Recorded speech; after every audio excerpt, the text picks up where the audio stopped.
Bienvenidos a Inversión y Desarrollo. El día de hoy abordaremos el tema productos alimenticios y cosméticos en Guatemala. Y para ello nos acompaña Emilio Manjón, que es de la Fundación de Centros de Servicios Cristianos y Chicach.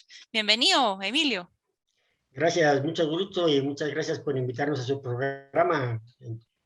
Gracias por acompañarnos.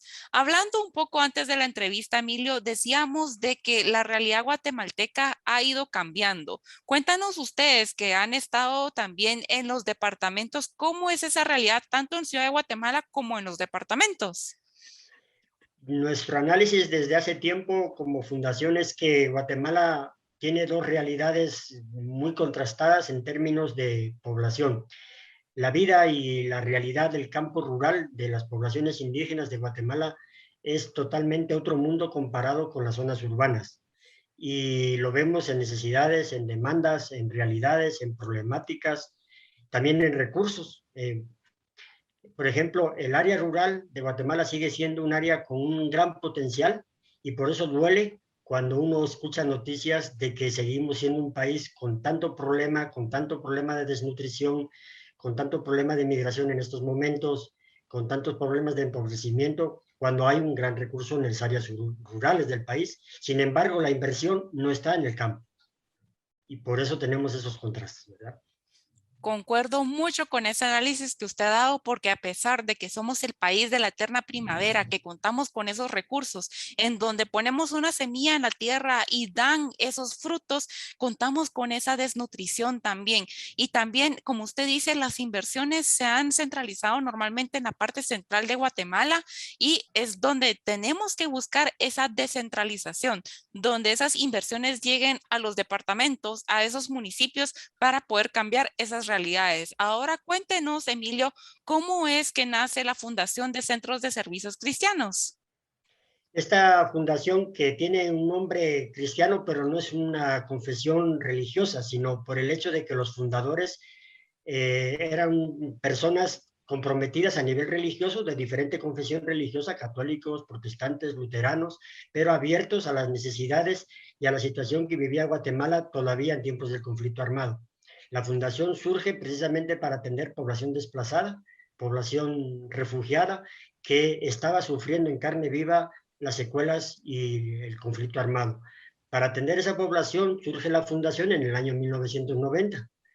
O sea que ya estamos más de 30 años, 40 años trabajando en términos de desarrollo y surge con una visión no solo humanitaria, sino de qué manera contribuimos con nuestro pequeño grano de arena a que la vida de los pueblos sea digna. Es decir, que es un derecho humano básico que se dice, pero que a veces es muy difícil de realizar porque no se dan las condiciones ni las oportunidades para que las poblaciones tengan esa vida digna, que eso nos humaniza a todos, ¿verdad? ¿Qué mejor forma de promover esa vida digna a través de las herramientas y capacitaciones que ustedes les brindan a las comunidades para que se puedan hacer sostenibles también? Ahora vemos de que a partir de la fundación también nace Chicach. Cuéntenos de Chicach. Precisamente después de varios años de trabajo con proyectos de desarrollo de carácter humanitario, molinos de nixtamal, servicios de tecnologías apropiadas, baños ecológicos, es decir, cosas que respondían a necesidades muy sentidas de las poblaciones indígenas, eh, los mismos pobladores, las mismas comunidades plantearon qué hacemos con los excedentes que tenemos a veces en nuestras cosechas. ¿Qué podemos hacer con recursos que crecen en nuestras comunidades, pero no sabemos cómo podemos aprovechar?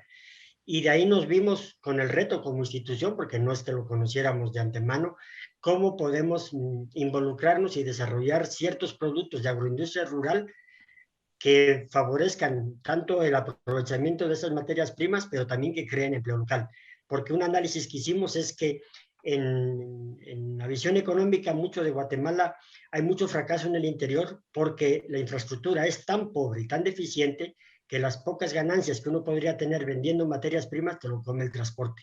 Todavía hoy en día, si uno hace un análisis frío, el mayor porcentaje de lo que se produce en el campo se lo cobra el transporte. Y el transporte cobra lo mismo, no importa el precio de la materia prima. Ese no te disminuyen ni te bajan. Entonces, volviendo a la pregunta suya, ciertamente esos comités plantearon, y en el año 1998, en una asamblea de comités de más de 200 personas, se tomó el acuerdo de crear una marca comercial, que es Chicach, que significa, es en palabra quiché, que significa canasto. En idioma quechí se dice chacach, y en otros idiomas se pronuncia de otra manera, pero el sentido de las poblaciones es una sola marca para que nos aglutine y podamos poner bajo esa misma marca todos los productos que vamos elaborando en las distintas comunidades.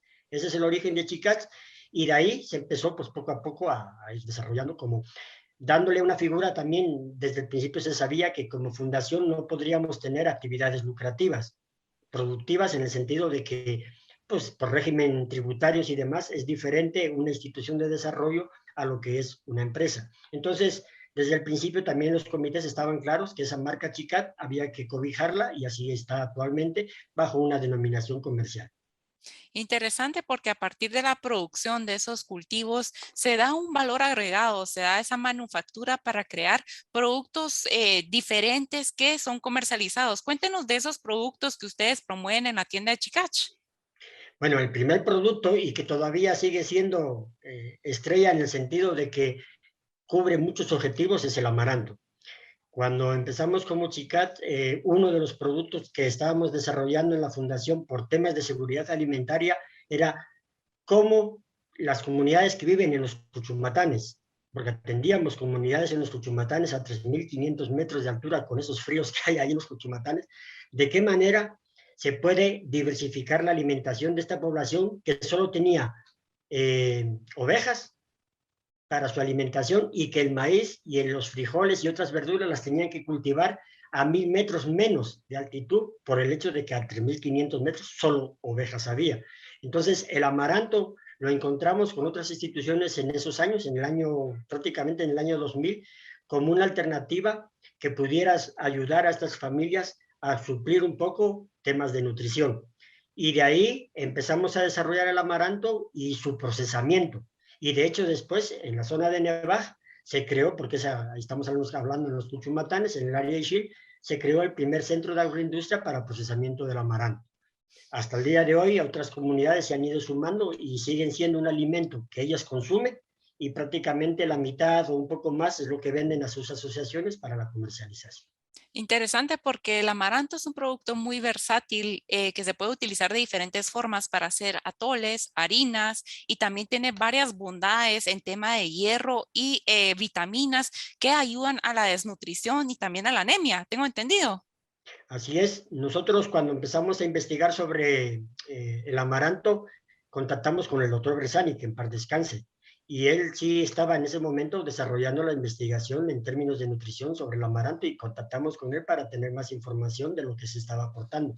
También ahí nos dimos cuenta de que precisamente el amaranto es mesoamericano. El amaranto es un cultivo tradicional que los pueblos originarios ya prácticamente muchos estaban perdiendo, y en términos de nutrición, como usted bien dice, equivale prácticamente a la quinoa. La quinoa suramericana, de origen suramericano, tiene un desarrollo en términos de propaganda y de mercadeo que no tiene todavía el amaranto. Y nosotros siempre el amaranto lo hemos trabajado en forma orgánica, o sea, porque nuestra línea de trabajo siempre fue productos agroecológicos, productos orgánicos. Entonces, el amaranto que distribuye y que comercializan estas comunidades es plenamente orgánico, ¿verdad? Y la gran riqueza que tiene el amaranto es precisamente es nuestro, crece desde casi el nivel del mar hasta 3.500 metros de altura, podemos tener diferentes variedades, es muy rico en aminoácidos, y el ser humano aprovechamos el 95% de lo que consumimos del amaranto, sí, no deja desperdicio. Por algo la NASA lo tiene entre sus alimentos para los astronautas, porque si aquí es un problema los baños, para la NASA los astronautas es otro problema diferente, ¿verdad?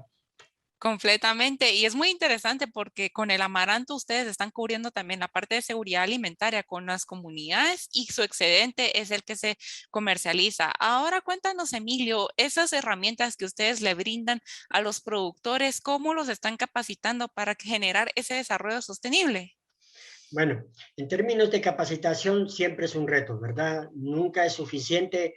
Nos llevó mucho tiempo y lleva mucho tiempo capacitar, por ejemplo, en temas de contabilidad básica, en temas de una administración básica, porque ellos manejan sus centros de desarrollo, sus pequeñas agroindustrias, ellos las manejan, cómo las hacen sostenibles, cómo no se comen las pocas ganancias que hay, porque también se manejan precios justos, se le paga bastante bien al productor, los costos de los productos los hemos ido elaborando producto por producto, esa es una tarea que me toca a mí, siempre me tocó a mí, de ir elaborando con ellos los costos, cuánto nos cuesta producir un amaranto en Nevaj, o en Alta Verapaz, o en el Quiché, y de qué manera lo vamos a vender, qué precio le vamos a poner para que alcance para el centro productor, pero también para que alcance al pequeño productor, que es el que aporta el trabajo y demás, y que también después sea un precio asequible, que el cliente no lo vea como un producto de lujo que dice, bueno, esto solo lo puede comprar alguien que tiene dinero, ¿verdad? Sino que pues una persona que quiera alimentarse bien puede comprar una bolsa de amaranto.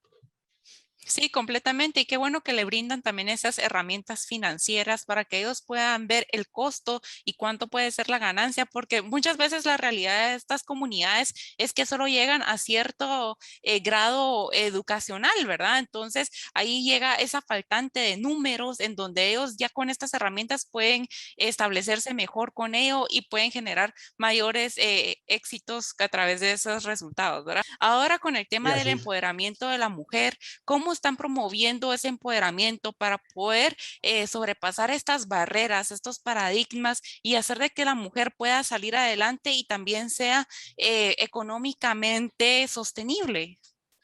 Bueno, desde el inicio como fundación, siempre el punto de partida fue la comunidad. En la realidad de los pueblos indígenas, desde mi experiencia, y conozco bastante muchas comunidades, las poblaciones en general trabajan como comunidad y eso significa donde cada sexo tiene un rol. El hombre tiene un papel, la mujer tiene un papel, los jóvenes tienen un papel, los niños tienen un papel y lo que se trata es que dentro de la comunidad todos desarrollen ese papel.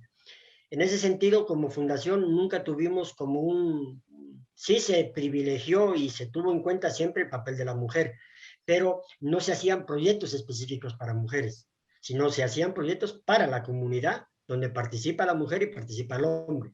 Lo que sucedió, y eso cabalmente es muy manifiesto en el tema del amaranto, el hombre tradicionalmente sigue con sus cultivos tradicionales. En el pueblo quiché, pues su maíz, su frijol, incluso se van a la costa. En el pueblo quechí, pues el hombre trabaja el cardamomo, trabaja el café, trabaja siempre la milpa, los granos básicos. Entonces, ¿quién asumió el cultivo del cardamomo? La mujer. Entonces, la mujer quechí se encontró con que empezó a tener una fuente de ingreso que antes no tenía, porque la venta del amaranto a su centro lo recibe la mujer. Y entonces la mujer empezó a tener un fondo que ya no tenía que pedirle a su marido. Y eso le permitió a la mujer dar pasos que uno, pues se ven sencillos, pero el que la mujer pudiera comprar su corte cada año, porque no siempre podían comprar su corte. En la tradición quechí, el corte de la mujer que ya usó pasa a las hijas pequeñas. Ahorita se ve mucha mujer quechí, muchos niños, niñas quechís que ya no tienen corte, y eso significa que la mujer, su mamá, no pudo pasarle ese año el corte porque no pudo comprar un corte nuevo. Desde esos detalles uno aprecia lo que significaba después poderse arreglar, por ejemplo, la dentadura, poderse arreglar los dientes, que algo que pues, podemos considerar como muy normal, pero en esas condiciones de carencias es sumamente difícil tener recursos para ello, ¿verdad? Y en las reuniones no es lo mismo decir, estoy esperando a ver qué dicen los hombres, que las mujeres decidiendo, vamos a sembrar tanto amaranto, vamos a trabajarlo así, y el hombre cuando se necesita que ayude, pues vaya, ayuda. No es que sea como tareas separadas, pero sí es el hecho de que quién dirige un cultivo y quién dirige otro cultivo. Y en el amaranto fue muy claro, ¿verdad? Muy, muy clave. También en temas de cultivos de plantas medicinales, plantas culinarias, la mujer absorbe eso porque el hombre ya estaba ocupado en otras cosas. Entonces ahí se da un complemento familiar muy interesante en términos económicos, en términos de desarrollo de la misma familia, de lo que se platica cuando uno está con ellos, cuando platican de sus cosas, de sus cultivos, de lo que hace cada quien. Ahí uno ve la vida de lo que lleva cada uno y cómo se busca un equilibrio, ¿verdad? Que no siempre es perfecto, o sea, siempre hay cosas que no son acordes, ¿verdad? Qué bueno ver entonces ese empoderamiento y desarrollo de la mujer en donde vemos que también son un ejemplo para sus hijas y van cambiando esos hábitos y ya se vuelve la hija se vuelve una mujer más empoderada con más oportunidades de crecimiento. Vamos a un corte y luego continuamos con inversión y desarrollo.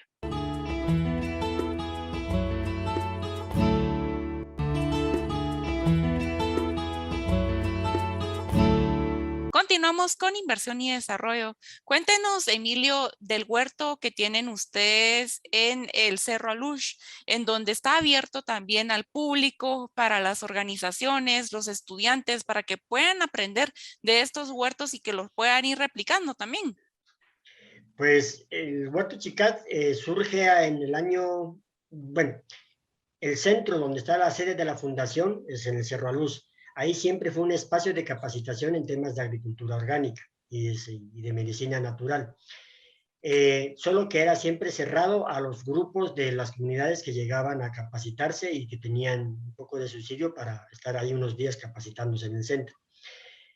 Después de ciertos análisis de pues, evolucionando la situación del país y de la institución, en el año 2017 decidimos abrirlo al público como huerto.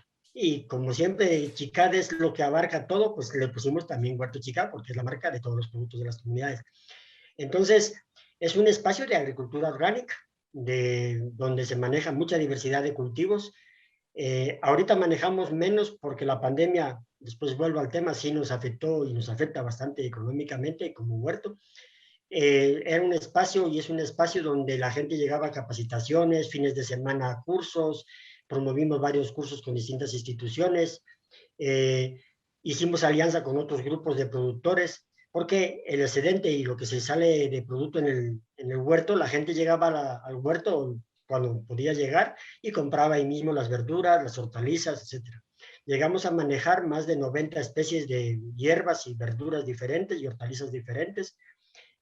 Plantas medicinales tenemos como otro centenar de plantas representativas ahí. Y pues sí, es un espacio, muchos estudiantes llegan a conocer del proceso, a ver cultivos, ¿verdad? Lo que nos afectó con la pandemia es que ese espacio tuvimos que cerrarlo. Como está en el Cerro a Luz y Cabal, por ejemplo, en las primeras etapas donde se cerró la comunicación interdepartamental y hubo cerrojos departamentales, pues precisamente la gente de la capital, que era, pues, digamos, los principales clientes, no podían subir al Cerro a Luz porque ya era otro departamento, ¿no? Entonces, económicamente, el huerto se mantiene tanto de la venta de verduras como de los cursos que realizaba. Y la etapa de cursos tuvimos que cerrarla y no la hemos podido recuperar a los niveles que teníamos antes. Entonces eso sí nos ha afectado económicamente porque estamos hablando también de un proyecto que no tiene financiamiento externo. O sea, se mantiene el huerto con el mismo recurso de lo que se vende en el huerto. Si vendemos una asesoría, si vendemos, entre comillas, un curso, pues de eso mismo se mantiene el personal que está trabajando ahí. Y sí tuvimos que reducir personal, pero la experiencia sigue abierta, el huerto sigue abierto y todavía realizamos ahorita actividades una vez al mes. Excelente, qué bueno que siga abierto y para que más gente pueda ir a aprender sobre los huertos, ¿verdad? Entonces, ahora con el tema de la sal negra de Zacapulas, vemos que es muy reconocida y hasta podría llegar a ser como el sal de la Himalaya, que lo han promovido mucho porque tiene muy buena mercadotecnia eso. También deberíamos de posicionar así también la sal negra. Bueno, la sal negra, nosotros hicimos análisis en el INCAP de los nutrientes que tiene, de los minerales que tiene, que esa es su riqueza, porque no es una sal, como no es sal marina, no tiene yodo, pero en minerales, en hierros y en otro tipo de propiedades sí es muy rica la sal negra. Y ya digo, lo sabemos por los análisis que hicimos y la forma que trabajamos. Yo estuve una semana completa ya para conocer todo el proceso de cómo se trabaja la sal negra, porque para entender cómo es el producto y qué tipo de proceso lleva, y ciertamente empodera a otras familias que viven allá en la orilla del río Zacapulas y que son las que comercializan. Entonces sé que ahorita hay otras gentes que ya también están comercializando la sal negra y la están tratando de promover, pero nosotros empezamos eso también desde los años 2000. Ya llevamos más de 20 años trabajando con la sal negra. Sí, y vemos que esta tiene muchos beneficios y también se recolecta del río de Zacapulas, ¿verdad? Ahora con el tema de plantas nativas, ¿qué otras plantas nativas ustedes están promoviendo y que tienen esos valores nutricionales muy buenos? Bueno, la otra planta tal vez así importante, que también es mesoamericana y que antes crecía entre las milpas, es el chan o la chía. El chan no es un cereal, ¿ya? Pero es una hierba, es una salvia, y además de que es medicinal, el chan es para las poblaciones que no tienen acceso a pescado, dicho así sencillamente, es la mejor fuente de omega 3, ¿verdad? Entonces, no es como algunos aceites por ahí hacen su propaganda, no voy a decir nombres, pero la mejor planta que tiene un equilibrio de aceite de omega 6 y de omega 3 es el chan, junto con la linaza. Entonces, dicho en forma sencilla, el chan es la planta que limpia todo nuestro sistema circulatorio. Y ahorita que hay tanto problema con la COVID y post-COVID, el chan se debiera usar prácticamente en todas las familias como un uso que se hacía antes, que era convertirlo, mezclarlo simplemente con una limonada y tomarlo con una simple limonada, ¿verdad? O tenerlo con un vaso de agua y simplemente se toma con un vaso de agua, se deja un rato ahí para que suelte su mucílago y de ahí se ingiere, ¿verdad? Y el chan no tendríamos tanto problema de circulación como están teniendo ciertos pacientes que han pasado por COVID. Entonces, y la fuente del omega 3, que es muy rica en términos de evitar el colesterol, controlar gastritis y otros beneficios. De ahí lo que hemos ido trabajando, pues hay unas plantas que son cosmopolitas, como pueden ser las albahacas, romero, tomillos, salvias, etcétera. Y hay otras plantas, que es el samat, otras plantas que son más nativas propias de Guatemala, el pericón, donde hemos trabajado en dos líneas. Una es usarlas como test, porque es la forma donde mejor se aprovechan sus propiedades si uno las sabe cuidar. Y lo otro es desarrollar la línea de aromaterapia. Chicat, desde hace muchos años, elaboró y tiene unos pequeños centros de destilación donde precisamente se elaboran y se obtienen aceites esenciales que después sirven para toda esta línea de medicina natural en aromaterapia. El hecho de que hay muchas plantas en Guatemala que se podrían todavía aprovechar más, pero siempre nuestra visión es añadirles valor agregado en la medida de lo posible en las áreas cercanas donde se produce la materia prima, para evitar precisamente desgaste o pérdida de calidad. Y en ese sentido también una peculiaridad, y lo decimos siempre, Chicat sí podemos garantizar la cadena de custodia de los productos que llegan a Chicat, desde donde se producen, se transforman, se envasan y llegan a la tienda, porque de esa cadena es parte de mi tarea que me ha tocado vigilar desde el inicio, entonces la conozco bastante bien. Sí, básicamente entonces pueden ver toda la trazabilidad desde el cultivo, cosecha y procesamiento. Y me gusta mucho lo que indica el chía y la chan del impacto que tiene ahorita por la pandemia, en donde puede mejorar ese tema circulatorio, ese tema gastrointestinal, el tema también de limpieza del cuerpo, y con tan solo una cucharadita o dos cucharaditas que estén remojadas por 30 minutos ya se pueden obtener esos beneficios, y ahí vemos el impacto de la medicina natural. Ahora con el tema, Emilio, de los precios justos, de promover ese desarrollo sostenible en las comunidades para evitar los intermediarios y promoviendo ese precio justo. Bueno, desde antes le comentaba de que el precio justo empieza cuando haces el análisis de costos y beneficios con los mismos productores. De ahí, en general, CICAD, sin haberlo establecido como una norma rígida, porque no lo puedes poner rígido para todos los productos, pero en general estamos hablando de que más del 60% de los costos de cualquier producto CICAD se le paga al pequeño productor o al centro que procesa, en el caso de los aceites esenciales, la pequeña planta destiladora que procesa, ahí tiene otra parte porque ahí sí es un trabajo fuerte de procesamiento a nivel local, pero siempre queda como empleo local que se aprovecha, aunque sea empleo temporal. De ahí, lo otro es que los márgenes de ganancia que establecemos como empresa son márgenes muy, muy, muy justos. O sea, por eso Chicat nunca ha lanzado una oferta de algo, porque no es que compramos a 10 y vendemos a 20. Nunca, ¿ya? Nunca lo hemos hecho, nunca ha sido nuestro criterio. Se cubren los costos, se cubren los impuestos, estamos al día con la SAT, es decir, pero no podemos poner un precio tan elevado donde productos que sabemos que van en términos de salud, de nutrición, pues lo pones a un alcance como de un grupo muy selecto en términos económicos, ¿no? Como que fueran productos exclusivos para una clase, porque Chicat desde el inicio también tiene muy claro que es un producto para el mercado nacional. Siempre nos hemos hecho esta pregunta: ¿cómo es posible que Guatemala, con tan buenos productos, pensemos que cuando tenemos, valga la redundancia, un buen producto es para vender afuera? Y nosotros que nos quedamos con lo de segunda, tercera o cuarta categoría, ¿no? Nosotros tenemos el derecho como población, como cualquier población, a tener un producto de calidad en nuestra mesa, no importa la condición que tengamos. Sí, correcto. Y qué bueno de que están viendo también los beneficios para el mercado nacional. Ahora, muchas gracias por habernos acompañado, Emilio, por habernos dado a conocer la situación de las comunidades, cómo los han ayudado para que se empoderen y que tengan ese desarrollo sostenible y también promover una vida saludable a través del consumo de plantas nativas, de diferentes productos que nos provee la madre tierra. Sí, gracias a ustedes también por este espacio, ¿verdad?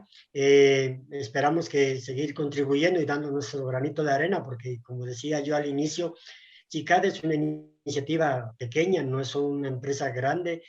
Muchas gracias por habernos compartido entonces en Inversión y Desarrollo y a ustedes amigos, nos vemos la próxima semana con un programa tan interesante como el día de hoy. Tan lleno de vida, me siento orgulloso de ti cuando pienso